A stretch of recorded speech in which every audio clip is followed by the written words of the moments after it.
I had a wonderful experience at a cozy little restaurant called The Hidden Gem in Hanoi. It was a quiet evening a few months ago when my friend and I decided to explore the city. We stumbled upon this charming place tucked away in a narrow alley.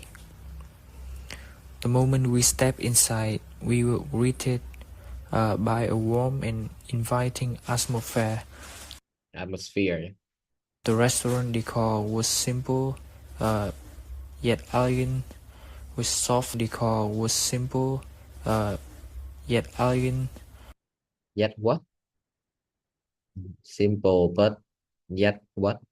with soft lining and comfortable sitting. Comfortable seating. Nó comfortable nhé. Nó đọc comfortable. Không phải 4 tiết đâu, 3 tiết đâu. Comfortable seating. Our server, a friendly young woman named Ling, was attentive and knowledgeable. She recommended a delicious local dishes Delicious. that I had never tried before, and it was absolutely fantastic. Nếu có thể nói thêm xem món này món gì. Throughout the evening, Ling checked in on us regularly to ensure we were enjoying our meal. Check in on us. Xem cái nó dùng cái gì. Không biết có tự in đấy không? Check in on us.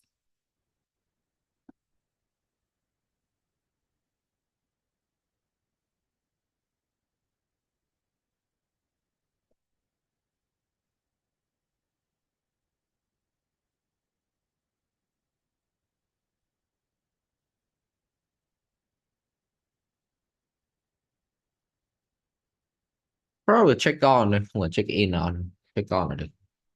She also shared interesting stories about the restaurant and the local culture.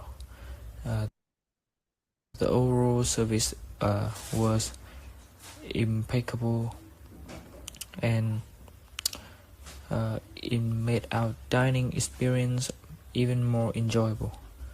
Leaving that restaurant, I felt satisfied and content. It was a truly memorable evening, and I would definitely recommend this restaurant to anyone visiting Hanoi. Rồi. Let's see. Ok. Thế thì nói thêm xem là cái good service kia cũng có nói lên qua cái số đấy rồi, nhưng mà cái service đấy thì phải nói thêm một chút thêm là sâu hơn, tại vì mình nói về good service đúng không, thì em nên nói thêm xem là cái bạn waitress đấy, right. Waiter thì thường có nam, waiter cả nam nữ được, còn nếu mà nữ thì anh nói rõ là waitress. Thì cái bạn đấy, bạn ấy share cái story gì nãy em bảo đây, interesting story about the restaurant and the culture there, right, thì nói sâu, ví dụ đó, một cái để nói sâu một chút vào cái good service. Và khi mà mình đi về ấy, thì mình có tip vào người ta không, hay là mình sẽ có cảm ơn người ta không, mình sẽ tập trung vào cái service và receive đấy. Đấy là mình cái topic mình muốn hướng tới nhiều nhất đó, thì mình nên đào sâu một chút nữa. Từ vựng anh thấy ok, không vấn đề gì không. Xem. One of my favorite leisure activities is hiking. I love exploring nature and getting some fresh air, so hiking is the perfect way to combine those two passions. I try to go hiking at least once a month. Also, it depends on the weather and my schedule. During the warmer months, I often go on weekend hikes with friends or my family. In the winter, I prefer shorter hikes in the mountains where I can enjoy the snow-covered scenery. Snow-covered scenery. I usually hike in the nearby national Hike. parks Nó or chặn âm lại. forest. There are many different trails to choose from, ranging from easy walks to challenging climbs. I love the feeling being surrounded by nature and the sense of accomplishment The sense of get from reaching the summit of a mountain. Accomplishment I get from reaching the summit of a mountain. I enjoy hiking because it's a great way to exercise, relax, and connect with nature. It also allows me to disconnect from the stress of everyday life and disconnect, được, like to get away from ấy. Yeah, to get away from the daily stress, or like the stress of daily life. Được. simply enjoy the moment. Giờ 1 phút rưỡi nên, yeah, còn tầm khoảng 30 giây nữa thì bổ sung thêm xem nào. Ví dụ như là kể về một trải nghiệm một lần đi. Em kể ví dụ một lần mà mình đi leo núi ở đâu ấy mà mình ấn tượng nhất, mình nhớ nhất ấy. One of your most like memorable, one of the most memorable hiking experience. Yeah, one of the most memorable hiking experiences that you ever had. Right. Mình kể về cái đấy, đi sâu vào một cái như thế thì nó sẽ bù được nốt 30 giây còn lại. Nói chung mình có nói qua rồi, ta có thể nói thêm xem bắt đầu cái hoạt động này nào. Đây là hiking thì không phải là kiểu tự dưng mình sẽ làm, mà kiểu mình có thể kể thêm câu chuyện bắt đầu hoạt động này như nào đó, tại sao bắt đầu, và thì hai cái ý đấy anh gợi ý thêm thì chắc chắn là mình sẽ nói chắc chắn là hơn 30 giây. Mình nói khi 45 giây 1 phút được cả hai ý đấy luôn, như đấy cái ý có thể thêm. Let's see.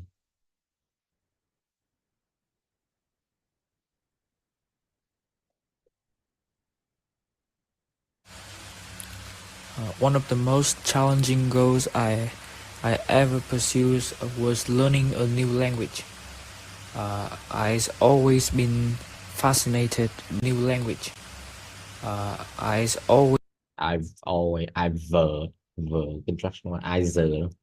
Always been fascinated by different cultures and languages, and I always want to be able to communicate with people from all over the world.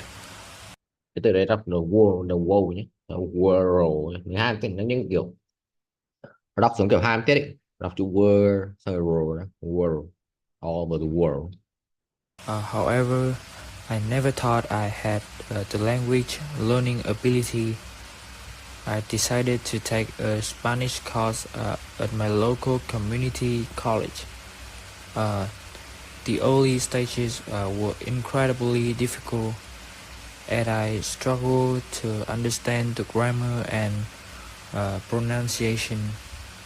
There were times when I felt overwhelmed and discouraged, but I was determined to see it through. To improve my skills, I practiced every day. I would spend time listening to Spanish music, watching Spanish movies and TV shows, and reading Spanish books and articles. I also joined a Spanish language exchange group where I could practice speaking Exchange group, Spanish, English, what? a Spanish language exchange group Exchange group where I could practice speaking with native Spanish speakers. Learning Spanish was important to me. Thế đào sâu thì cái nhóm cái Spanish language exchange group để xem, đào sâu cái group để xem, nghĩa là mình nói mình làm quen với ai trong đấy để mình nói về cái gì. What do you like, what did you guys talk about like during those like sessions? For several reasons. First, it was a personal challenge that I wanted to overcome. Second, it gave me a new way to connect with people from Spanish-speaking countries. Finally, it helped me develop my cultural awareness and understanding. Culture awareness and understanding how without, đây mình đang đưa ý A ý B ý C nhưng mà đi sâu một chút thêm, like how did learning Spanish help you understand the culture, the Spanish culture? Yeah, and like what did you learn about their culture? You know what? Uh, cool. Một cái đoạn là đưa ý đấy không cần phải firstly hay secondly, nó hơi kiểu first ok nhưng mà second thì nó hơi để liệt kê một tí. Okay. Có thể besides cũng được. Besides that, I learned about cái gì ấy. Okay. Ừm, ý thì anh thấy tương đối ok rồi, có thỉnh thoảng để một chút cái phát âm ấy, bởi vì là mình làm tốt mấy cái phần kia rồi thì nên để sâu hơn, những cái nâng cao hơn một xíu, những cái phát âm hoặc là những cái discourse marker giữa các câu ấy, nó giúp cho mình nói cái câu nó được nối tự nhiên hơn. Let's see. Phần này mình chưa cho cái video.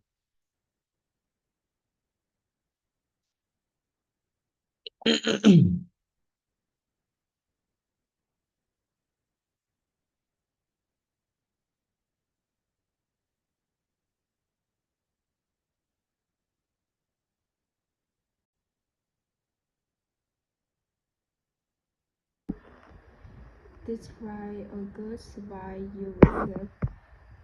Service not service, đừng đọc service nó service.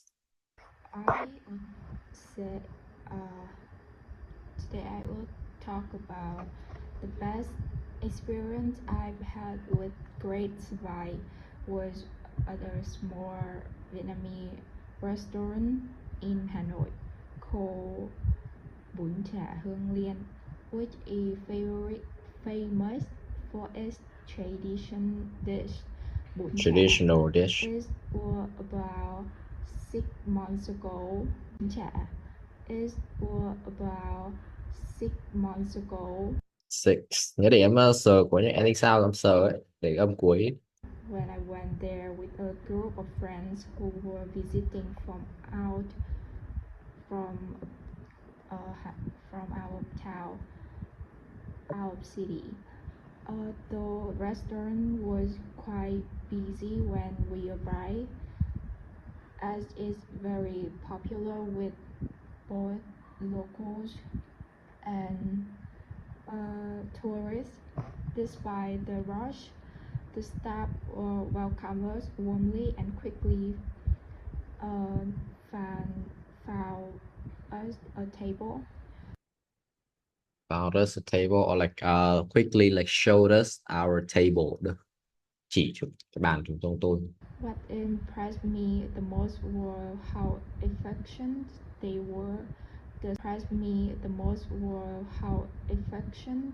were. How what? How gì they were? Anh không nghe từ đấy.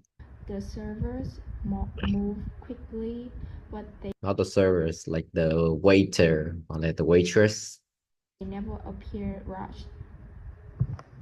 They took our orders with a smile and even gave us some helpful recommendations, since a couple of my friends wasn't familiar with the dish. Our When the dishes. food arrived, it was served beautifully, and the bún chả was delicious. The balance of flavors were perfect. Cái chỗ này dạng không nhất phải đi sâu cái miêu tả cái dish lắm, tại vì nó nói về cái chủ đề mình nói về service là chính thôi, còn bài nào nói về cái dish cần miêu tả thì mình sẽ đi sâu cũng được. What really stood out was how the servers continuously checked in to see if we needed anything else. Continuously nghe hơi kỳ đấy. Like what really impressed me was that the server they were, I would say like mm, they were helpful, like they always check on us every few minutes, to see if like we need any help, right? Any help. Đó, thế đâu. Còn continuously nó kiểu văn viết nhiều hơn, anh không thể người ta vào văn nói ở đây của mình. Ok, thì tầm 2 phút đấy. Ý thì Thôi đâu, nói chung là chỉ ra thế là ổn rồi, không có vấn đề gì đâu. Xem nào. Đấy, mình tập trung vào nói những cái về service rồi là xong. Có cái từ nhớ đừng nói được server nhé. Or like waiter, waitress thôi. Đó, waiter nếu mà nam, waitress nếu mà nữ. Ok.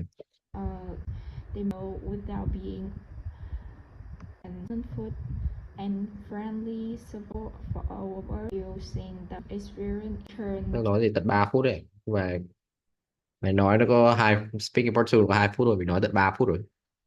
describe a leisure activity you Leisure. enjoy doing.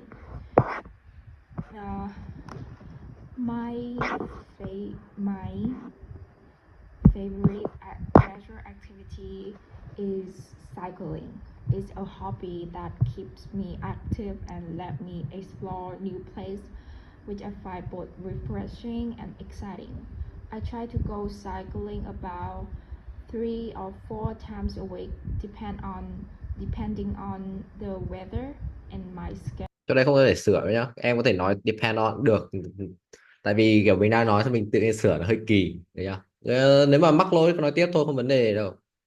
Cái đấy nó kiểu nó không đến mức của cái ngữ pháp nó đến cái độ là gì nhỉ, người ta nghe người ta không hiểu đấy nhá.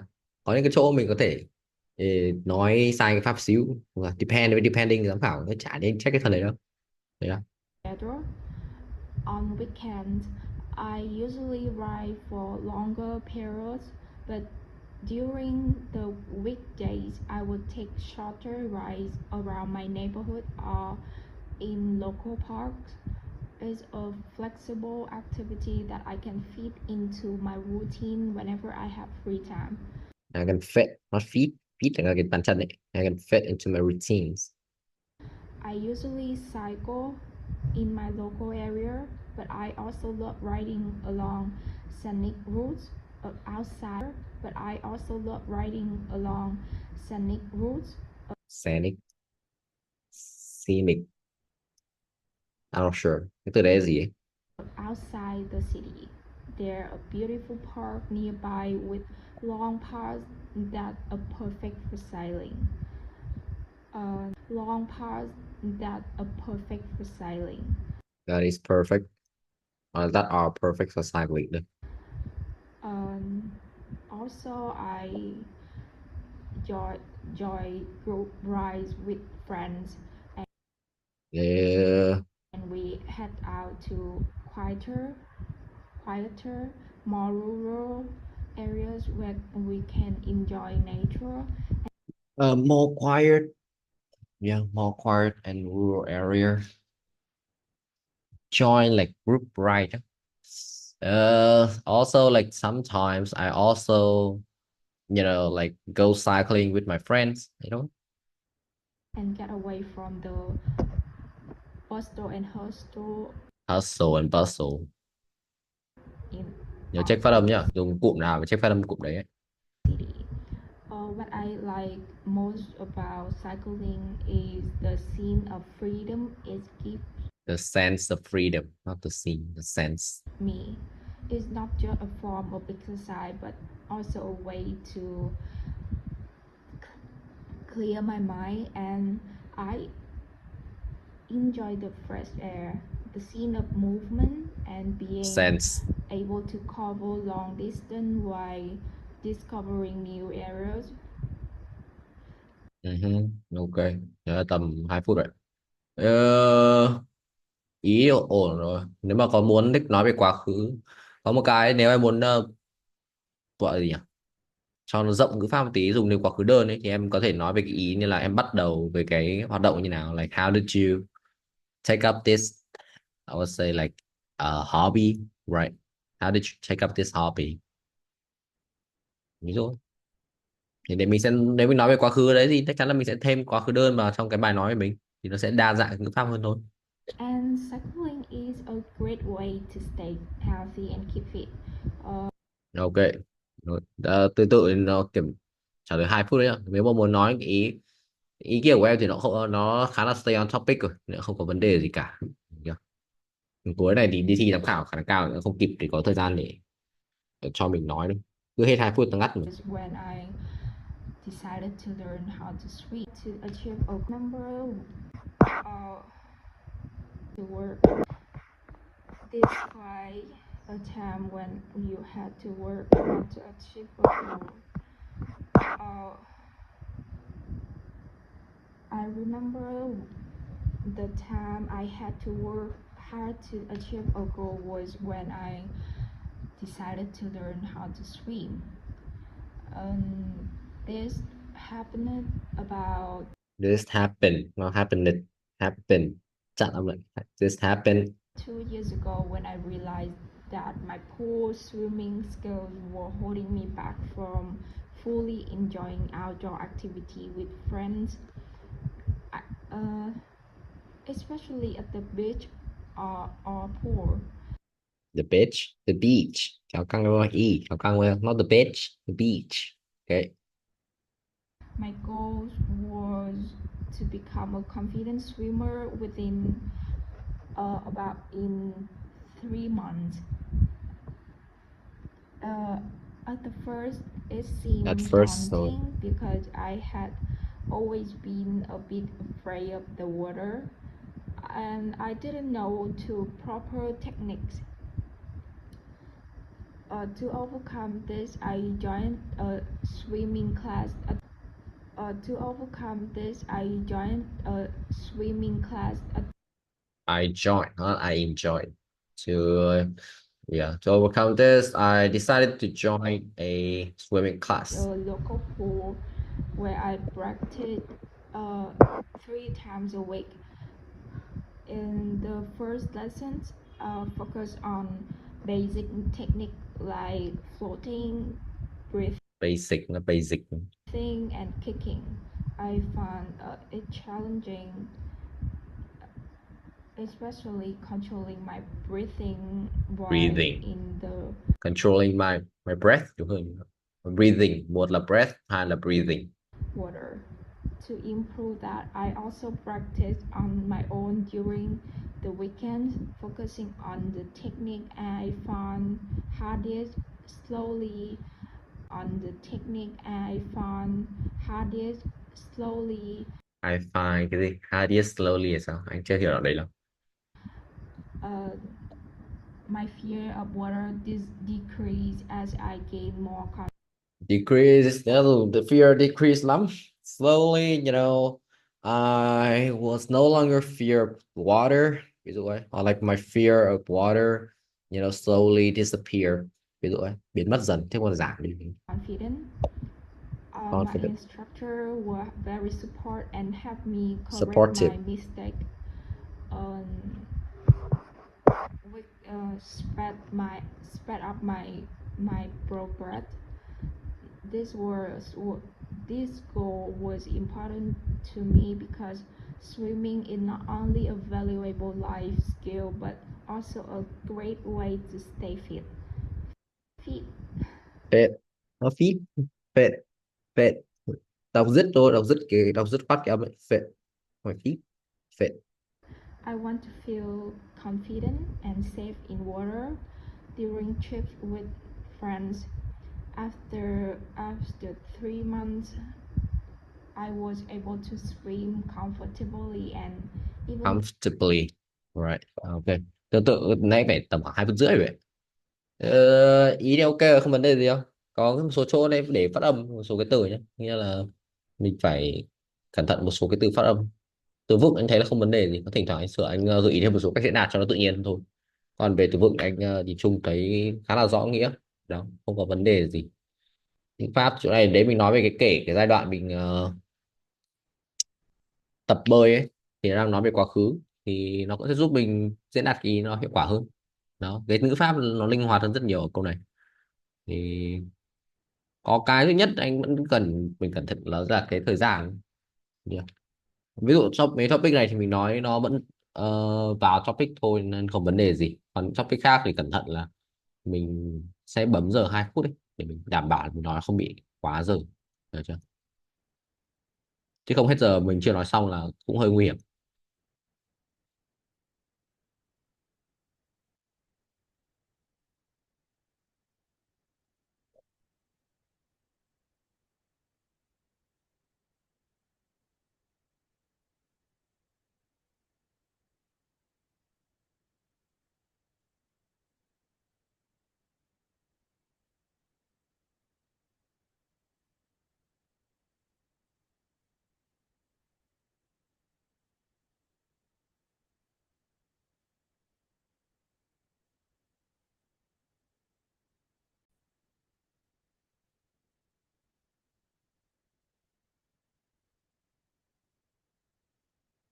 Ờ,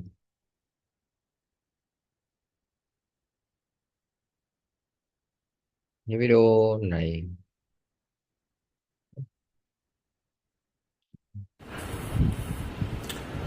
One time I had to work really hard to achieve a goal when I needed to complete a bidding evaluation report on time. Needed to complete a bidding evaluation report on time. bidding cái gì đấy on time, em chưa hiểu là cái gì. Đấy là uh,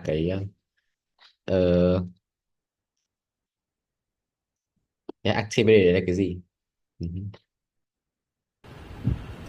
This happened when I was involved in the evaluating an international consulting bid evaluation related to the financial sector. No consulting bid evaluation related to the financial sector.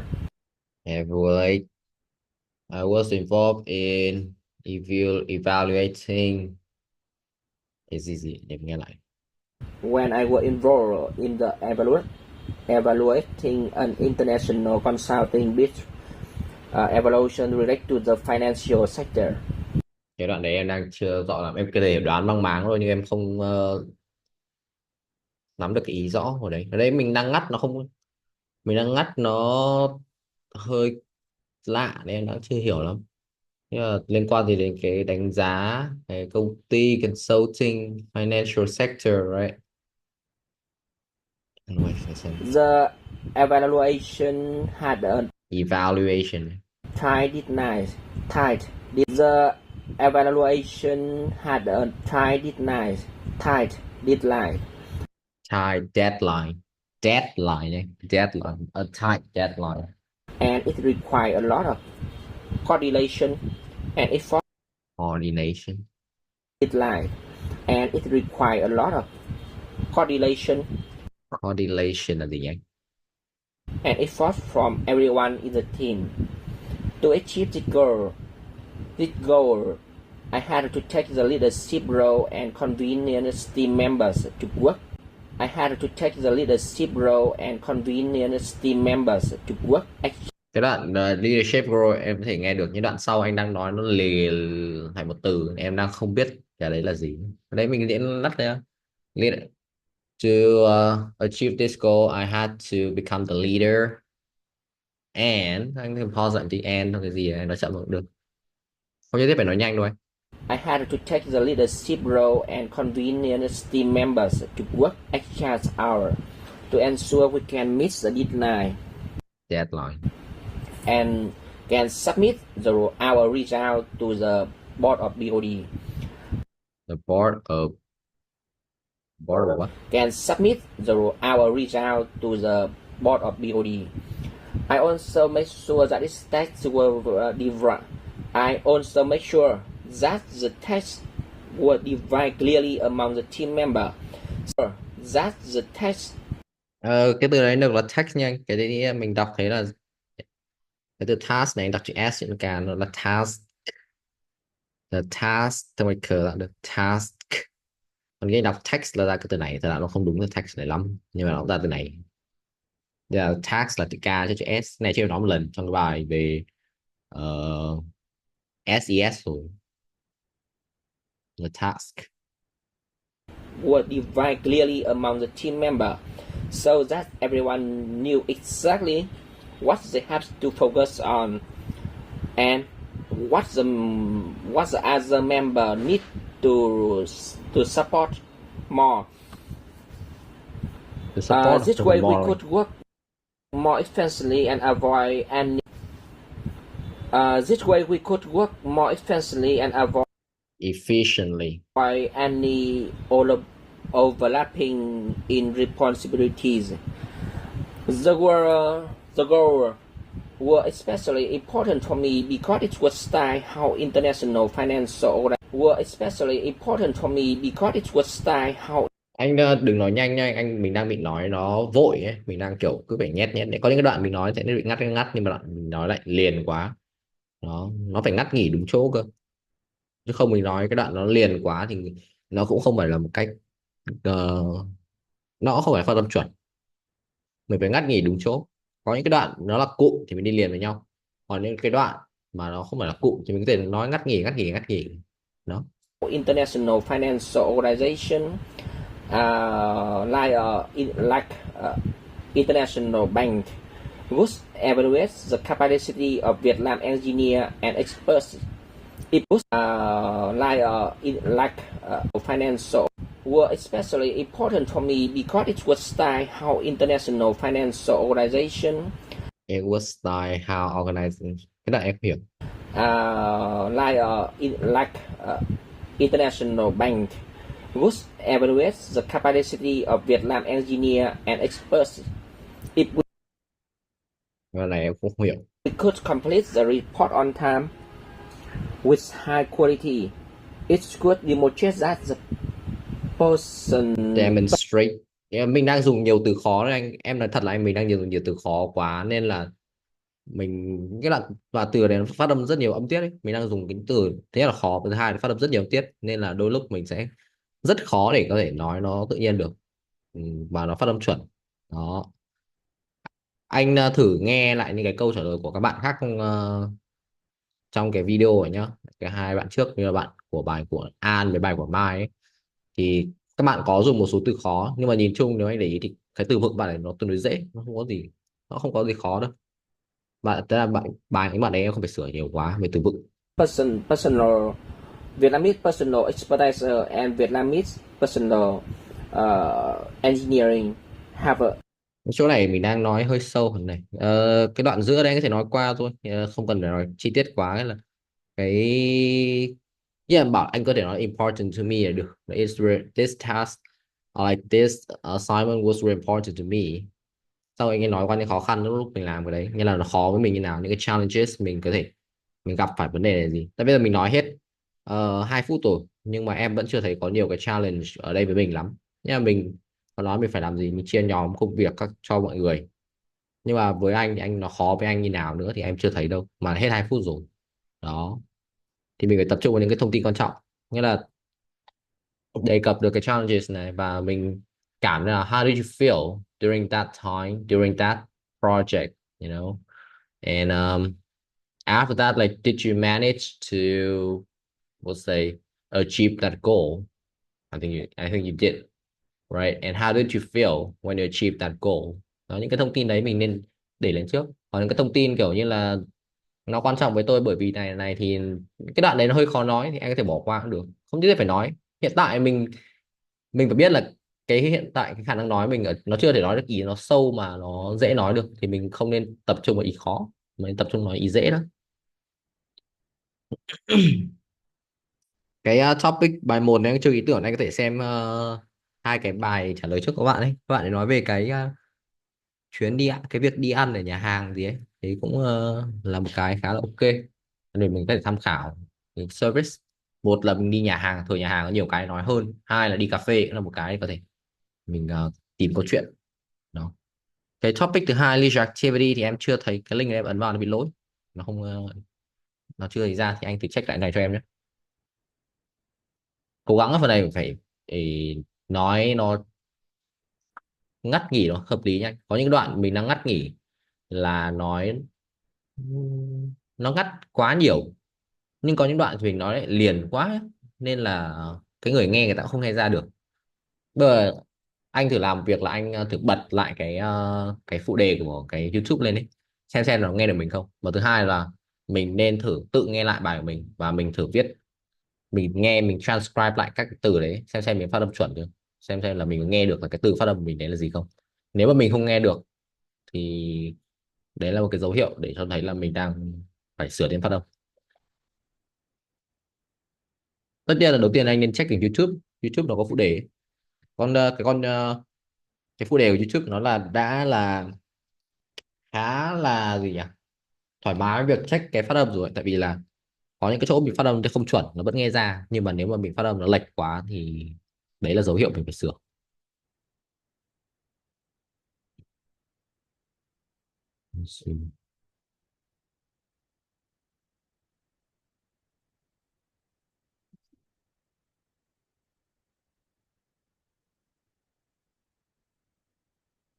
Describe 2 phút thôi nha em, đừng nói 2 phút rưỡi, cái này nhắc mấy video liền rồi.